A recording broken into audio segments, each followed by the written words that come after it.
Today on our 2018 Subaru Outback Wagon, we're going to be taking a look at and showing you how to install the Curt T-Connector vehicle wiring harness with a 4-pole flat trailer connector, part number C56040.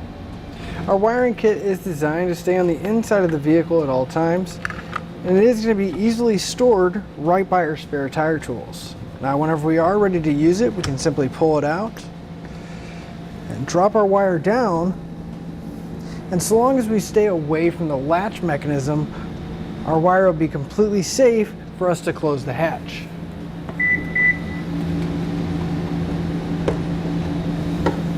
And our wiring is going to provide us with a 4-pole flat trailer connector, and it's going to give us all the required lights to get down the road safely and securely, including our running lights, turn signals, and our brake lights. And as you can see, we'll have plenty of wire to drop it out and connect up to our trailer. Our wiring kit is going to include a dust cover to keep all that dirt, debris, and anything else out of the connector, preventing corrosion. And when we store it, we can actually use it to wrap around the wire and keep everything in a nice little bundle. Now our wiring kit is going to be a plug-and-play installation. We're not going to have to cut or splice into any of our factory wiring because there is going to be a connector on the inside that we can just simply plug into. Now our wiring is going to be fuse protected, so if there were any problems on the trailer side, we're not going to have to worry about any kind of backfeeding or any damage to our vehicle's electrical system. It's also going to have a converter box that's going to take those raw signals from our taillights on our Subaru and convert them into a working signal for our trailer. Now that we've seen the end result of our wiring and gone over some of the features, let's show you how to get it installed. To begin our installation, we're going to want to open up the rear hatch, and we're going to need to remove all the floor coverings back here. So we'll go ahead and pull out the mat and set it aside. We can lift up and remove the carpeted floor section.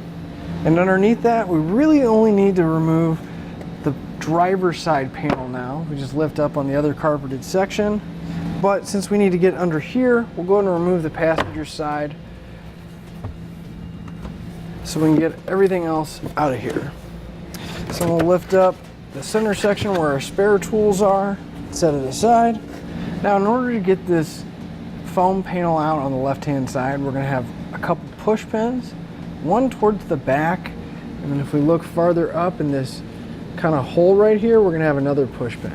So you're going to want to grab a flathead screwdriver or a trim panel tool so we can get underneath the push pins and pop them out.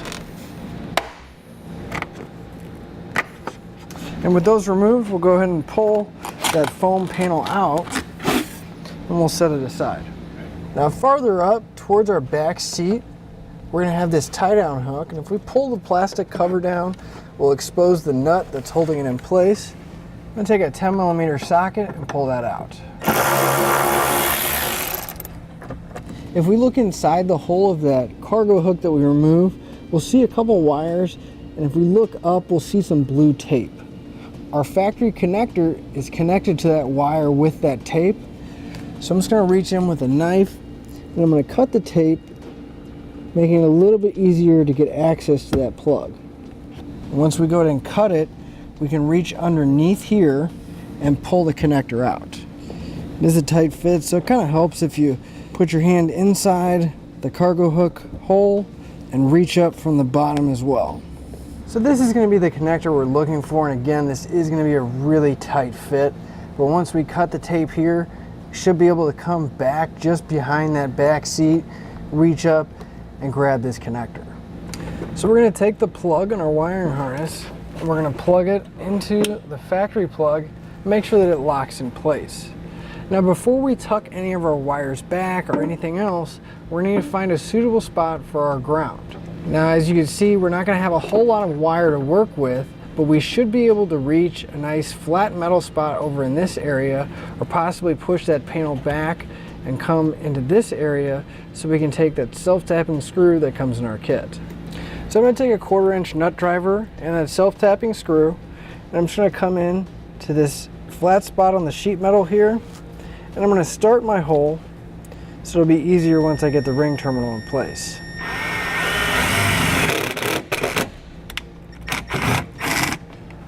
So with the hole started, go ahead and grab our white wire with the ring terminal on it, pass our self-tapping screw through, and now we're going to secure it directly to that metal. And you just want it to be snug enough to where that ring terminal isn't going to move. With our connector and our ground wire connected, we'll go ahead and take the provided 10 amp fuse. We're going to put it into the fuse holder, and we can start tucking all of our wires and the connector back underneath this panel. And just make it easier to put that fuse in now rather than after we tuck all these wires back. We don't have to fight trying to pull it back out. We just tuck it back there. Now for our converter box, we are going to have to find a spot to mount it. Now in our kit they do provide us with some double-sided tape. So I'm going to take a little bit of rubbing alcohol and a rag. I'm going to wipe down the box so I know it's nice and clean. Then I'll take one side and put it right on the box. Make sure it sticks nice and good. And then we're going to need to find a flat surface to mount it to. So if we reach back into this little cubby here, there's actually a little ledge. It's going to be hard to see, but if you reach back there, there's a little ledge to where we can put it on the side so we can still get all our panels in place.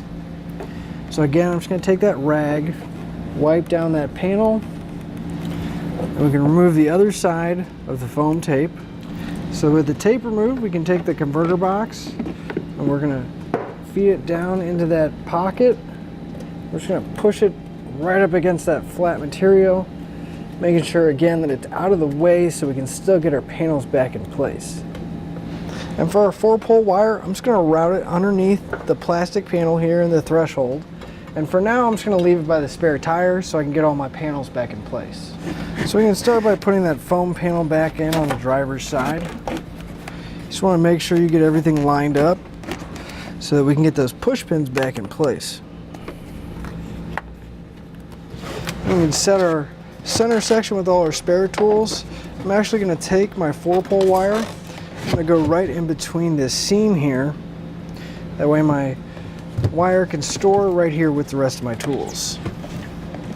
And we can put the rest of the floor coverings and everything else back in place. Put our 2 side panels back in. And we can put the carpeted section in the middle back in. And finally put the mat back in. Now for our wiring, I'm going to go ahead and pull it out. We can take the included dust cover that comes with the kit. Just going to slide it over the connector. And before I close it up, I'm going to go ahead and test my wires to make sure that they're all working properly. To test the circuits, I'm going to be using a 4-pole tester. And if you need one, you can pick one up here at Etrailer.com using part number I26. So I'll go ahead and run my lights and verify that they're all working properly. So if I turn my headlights on, we can see the taillight circuit is working properly, as well as the left turn, the right turn, and our brakes. All we have left to do is hook up to the trailer and hit the road. And that'll finish up your look at the Curt T-Connector vehicle wiring harness with 4-pole flat trailer connector, part number C56040 on our 2018 Subaru Outback Wagon.